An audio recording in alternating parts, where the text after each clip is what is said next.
계십니다. 먼저 하나님께서는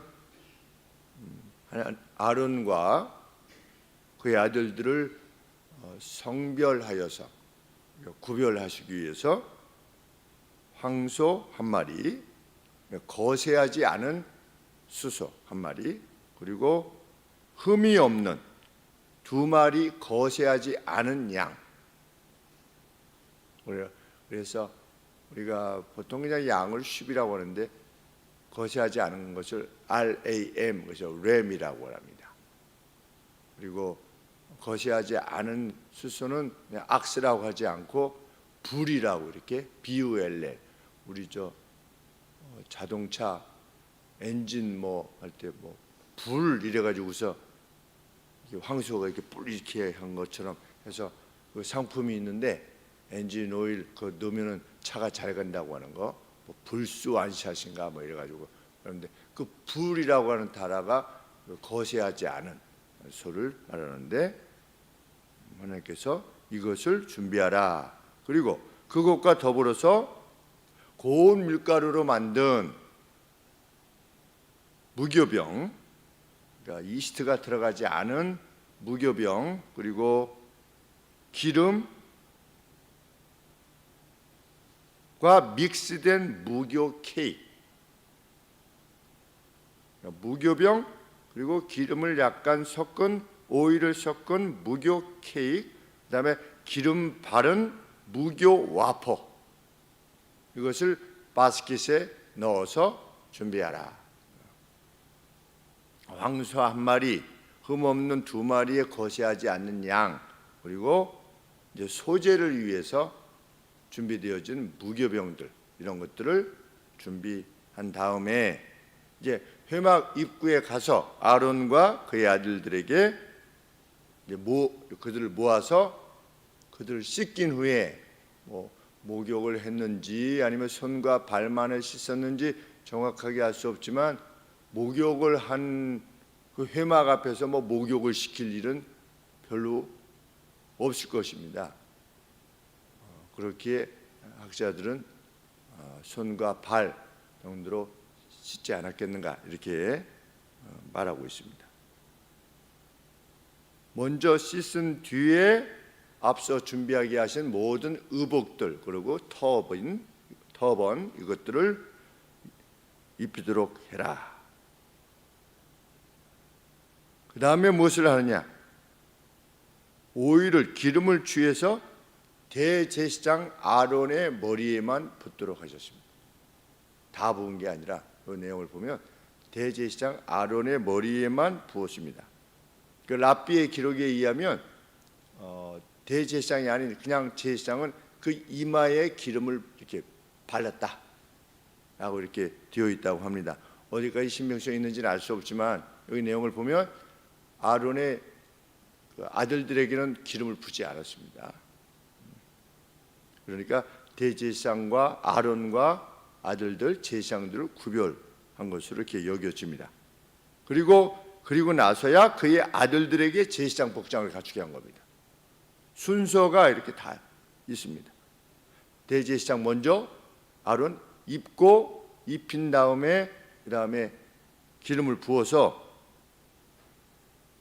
대제사장을 삼고 그 이후에 아론의 아들들에게 제사장 복장을 갖추게 한 다음에 제사장으로 임명했다. 그런데 머리에 기름을 부었다, 이게 없는 겁니다. 아들들에게는. 그 다음에 무엇을 했느냐? 준비한 황소를, 거세하지 않은 그 수소를 회막 앞으로 데려가서 아론과 그의 아들들이 그 황소의 머리 위에 손을 얹고 죄를 전가하는 겁니다. 나중에 일반 백성들도 와서 자기의 속죄제 드릴 때 자기 가축 중에 하나를 데리고 와가지고서 그 머리 위에 자기 손을 얹고 그 다음에 제사장이 손을 얹고 기도합니다. 이 사람의 죄가 이 사람에게 전가됩니다. 그래서 이 소가 대신 죽습니다 라고 하는 것처럼 여기서도 먼저 그러니까 대제사장도 제사장들도 자신의 죄를 먼저 속죄 받아야만, 죄가 없어야만 하나님과 백성들 사이를 중재할 수 있다는 것을 알게 됩니다. 그래서 누가 오셨느냐? 그래서 예수님이 오신 겁니다. 그는 죄가 없으셨으나, 성경의 표현이 그것입니다. 죄가 없는 상태에서 중재자 역할을 하실 수 있기 때문에, 그래서 속죄제를 통해서 그 죄가 이렇게 전가되는, 죄가 전가되는 이 수소, 이것도 예수님을 예표하는 것이고, 하나님과 우리 사이를 중재하시는 그 대제사장 역할도 우리 주님의 역할이니까, 양의 역할도 하시고 주님의 이 대제사장 역할도 하시는 겁니다. 그래서 주님이 오신 겁니다. 이 두 가지를 다 하시기 위해서. 그래서 그것을 잡은 뒤에 그 피로 제단에 뿔을 바르고, 번제단에 뿔을 바르고 나머지는 제단에 부어라, 그 피로. 그래서 그 제단을 정결케 해라. 하나님 앞에 드리는 이후로 하나님 앞에 이제 백성들이 나와서 그 제단에서 이제 자신들의 그 어떤 제물로 하나님 앞에 드려야 되는데, 그 제단 자체가 정결해야 되지 않겠습니까? 그래서 그 제단에 뿔에 바르고 나머지는 제단에 부어라, 이렇게 12절에 언급되고 있습니다.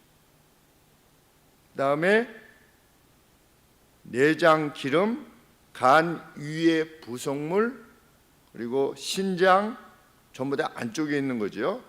그리고 그 당시에 이방, 그 당시의 사람들에게 가장 소중한 것들이라고 이렇게 여겨졌던,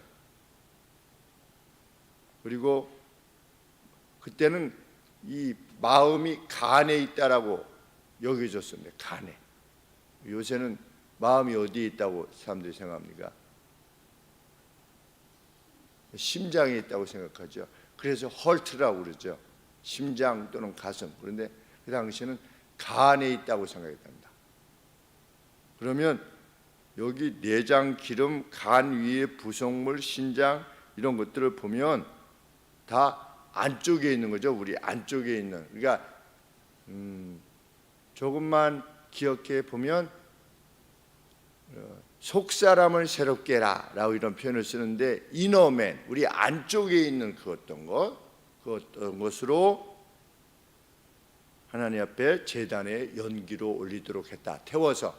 그렇다면 우리의 안을 태워서 드린다는 게 뭘까? 속죄제라고 하는 차원에 있어서 정말 그 누가 자기의 어떤 속사람이 죄에 대해서 정말 통회하는 심정으로, 그 안에 있는 것으로 통회하는 심정으로 하나님 옆에 속함을 구하는, 그것이 속죄제였구나 라고 하는 것을 알게 됩니다. 그래서 그것들을 어떻게 해라? 불태워라. 그런데 이 대제사장 경우는 특별하게 무엇을 태우라고 되어 있냐면 14절에 보시니까 그 수소의 고기와 가죽과 똥은 캠프 밖에서 태워라. 보통은 이제 일반 사람들을 위해서는 그 안에 제단에서 태우지 않았습니까? 그런데 이 대제사장의 경우는, 그리고 제사장의 경우는 고기도 어떻게 해라? 다 밖에서 태우라는 겁니다. 짐 밖에서.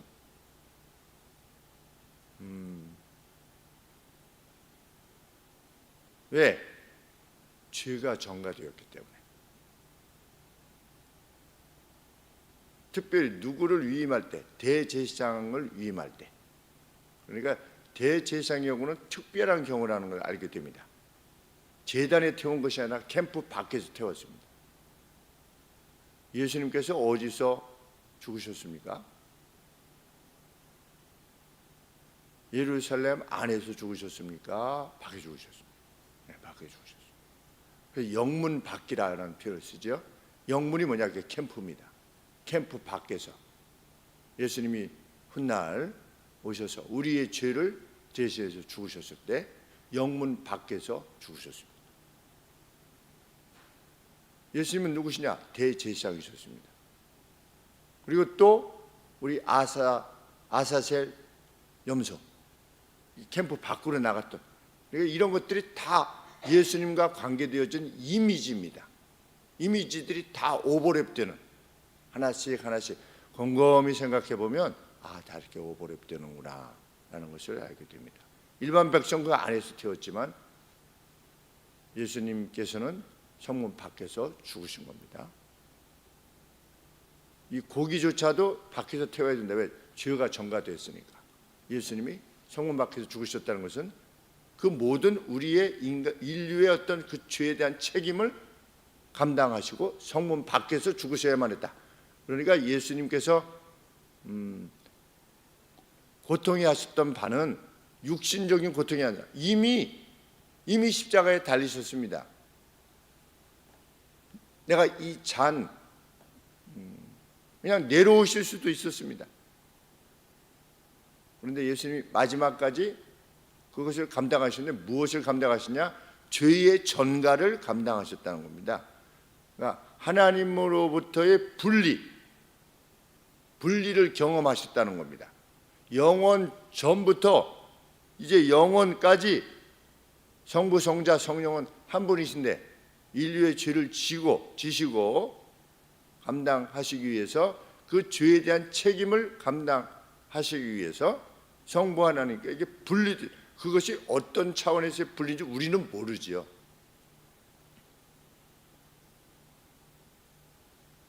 그것이 대제사장 임직에 있어서 드러나고 있는 것입니다. 레위 6장 25절부터 30절에 보시면 백성들이 드렸던 속죄제는 제사장이 먹을 수 있었습니다. 거룩한 곳에서. 그러니까 이것과 구별된 내용이라는 것을 알게 됩니다. 그 다음에 두 마리 수양 중에 하나를 취해서 머리에 역시 아론과 아들들의 손을 얹은 뒤에 죄를 전가하고 그 피를 이번에는 제단 주위에 뿌렸습니다. 그 다음에 여럿으로 나눈 내장 그리고 다리를 씻어서, 이번에는 씻습니다. 그걸 또 앞에는 씻으라 이런 말이 없는데 그것을 씻어서 그것들의 조각과 머리를 함께 두어 제단 위에 번제로 모두 태워라. 이번에는 그러니까 번제로 모든 것을 다 태운 겁니다. 그것을 통해서 여호와께 향기로운 아로마가 되게 해라.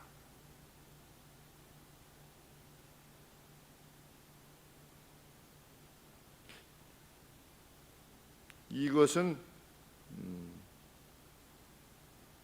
하나님을 어떻게 기쁘시게 할 수 있는가?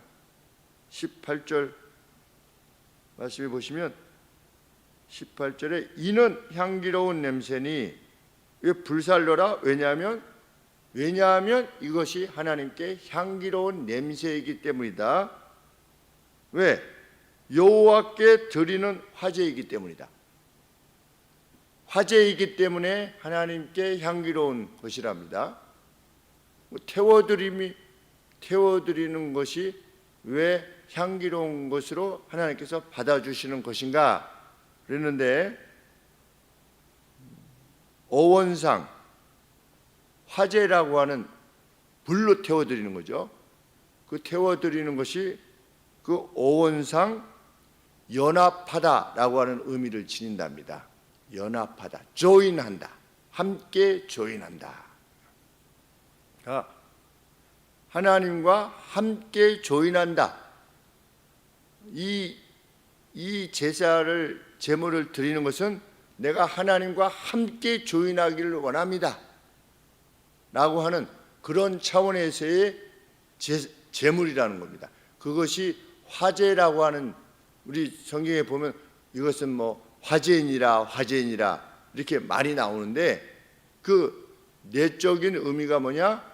연합하여진다, 유나이티드 된다. 이게 미국이 유나이티드 스테이트스인데 이게 연합되어지기를 원해서 드려지는 제물이라는 겁니다. 참 이런 것들을 보면 특별히 대제사장 직임을 위해서 행할 때 속죄제 물로서의 예수님, 그리고 또 대제사장, 이렇게 우리가 얼마든지 연상이 되고, 여기도 하나님께서 기뻐하시는 제물은 뭐냐? 예수님이 이 모든 제물의 그 실체이시거든요. 이 제사는 다 그림자고, 그러니까 제사에 관계되어진 내용은 나중에 우리 주님이 이루실 바인 겁니다. 그런 것을 감안했을 때 하나님께서 어떻게 이 예수님께서 대신 중재자로서 행하는 것을 기쁘게 받으실 수 있었는가? 앞서서 속죄제 대신 죽으신 거니까. 그래서 그 역할을 감당하심으로 예수님 자신이 대신 죽어주심으로 하니까 아들이 그렇게 하셨을 때 그것을 받으시는 거죠. 하나님께서, 성부 하나님께서는. 그리고 두 번째로는 이 유나이티드 되는 조인, 어떤 제물로서의 이것을 드림으로 하나님과 조인하시겠다라고 하는, 하나 되고자 하시겠다라고 하는 것을 예수님을 통해서 대신 받으시는. 대제사장은 죄가 없어야죠. 그리고 하나님과 조인하고 유나이티드가 돼야 되지요. 그런 차원에서 대제사장은 그랬다는 겁니다. 앞으로 오실 예수님을 예표하는 거죠.